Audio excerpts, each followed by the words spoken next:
Hey, here we go. Part 2 of Hand of Fate Wayne Perkins solo. So we've got this riff going all the time.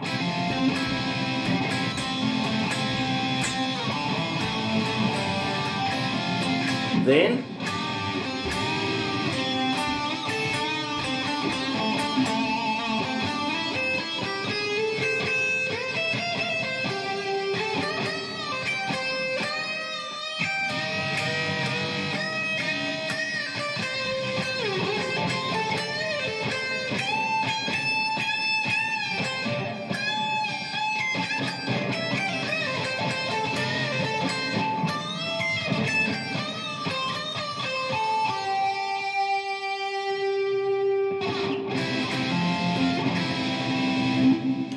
so that was Wayne's solo in the Hand of Fate.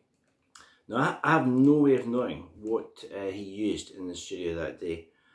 I'm guessing there's a Les Paul, because I'm sure I've heard a story that Wayne Perkins actually had Dwayne Allman's Les Paul, and I'm sure I've seen pictures of him with like a two-tone burst Strat, so I'm guessing it's one of those two, both of which have a quack position. You know where the quack position is on a Strat, and on a Les Paul it's there, you know, like rhythm, treble, the one in the middle, right? Now this guitar is not a vintage Les Paul, and it's about 20 years old, and I have it wired to do the Gary Moore, Peter Green sound that I absolutely love. And what will happen when I put it in the in-between position is, like, take Wayne's first lick. Let's play that with a bit of quack. You hear the difference?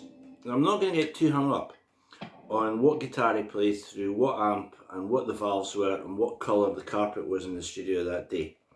But I'm trying to get it as close as I can, and I think that's fairly close to Wayne's sound. So, you know, his solo starts with that line. You can play it as a double stop, or if you want, just go. So just bend the D and end up on the C note. Bend the D again, play a high A. Now that's played with a real Stonesy swagger.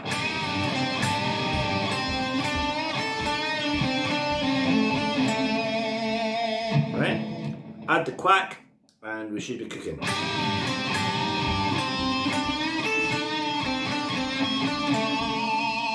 Right, there's the start of his solo. Then he plays this is lovely. So that's going C, D, E, high C. And this chromatic line that goes G, A flat, A. Then he plays, he delineates a C chord. You've heard that lick a million times. That, you know? You're basically taking the fifth, the tonic, and the major third. So what he does is very melodic, and you know, just still in the pocket. Same bend, an octave up. Then a bend that's let down and then pushed up again.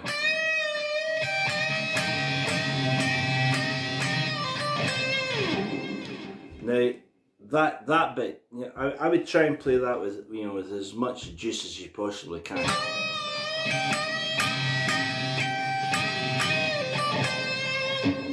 Then there's a swaggering. Right, that's again just off the C note. Just as down here he anchored on the C, up here he's anchoring on the C. And then a big bend. So it's not a big bend as in terms of like 4 frets, 3 frets, but it's a big bend, you know, the G up to the A. And then that line, but you've got to go up here because we're going to add a high C. And then this is the only bit where he's playing like a lot of notes. As I say, it's one of my favourite solos, but this is really the only bit but there's a lot of notes. Now he doesn't alternate pick them, he goes. So there's a pull.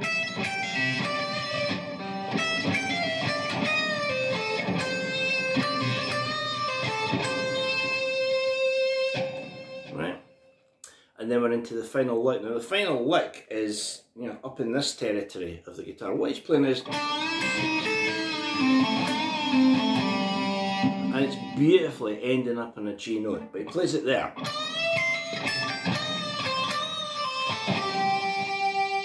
And it takes it right back into.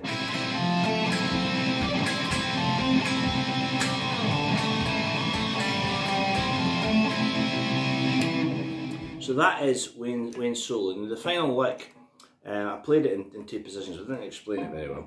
So the last bit after,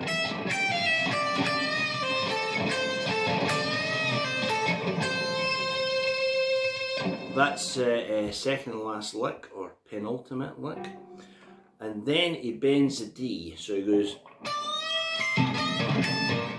So he's bending D up to E and he's playing two notes against it, C and A.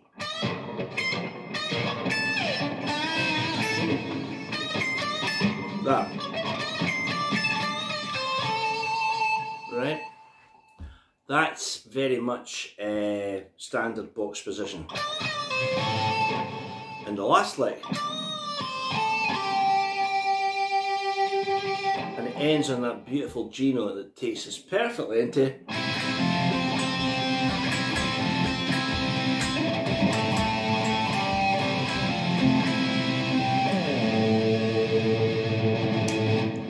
And that's it, Wayne Perkins. If you get that album, you know, there's a lot of good stuff on it. I've recently rediscovered this in the same way that, you know, I think there's been a reassessment of Goat's Head Suit, which I have to say I always loved. But I've kind of rediscovered this one, you know, your Memory Motel, and all this stuff. Hot Stuff has just got that, your lovely groove. And as I say, Harvey Mandel plays all over it. By the way, just a little thing. One thing about Harvey Mandel is there's a picture of Harvey Mandel playing in a Guitar Player anthology where he does something like this. With his right hand on the board, and this is about, you know, 1972. I'm not saying he was the first to do the tapping thing, but he did do it way back. So you've got Hot Stuff with Harvey Mandel, and then straight to track 2, Hand of Fate, The Rolling Stones, featuring Wayne Perkins. And it fits, to me it fits perfectly. If you made a compilation of the absolute best Stones open G rockers, you know, All Down the Line, Happy, Tumbling Dice, The Midnight Rambler, Brown Sugar, I think there should be a space for Hand of Fate. So hats off to Wayne Perkins. Again, once more, I hope you enjoyed that. I hope you got something from it. I hope you maybe, in an ideal world when all this is done, you know, you think, I'd like to play that in my band set. It's a great song, and it, you know, sure is a great song. So I'll see you next time, and who knows what song. See you soon. Thanks for watching.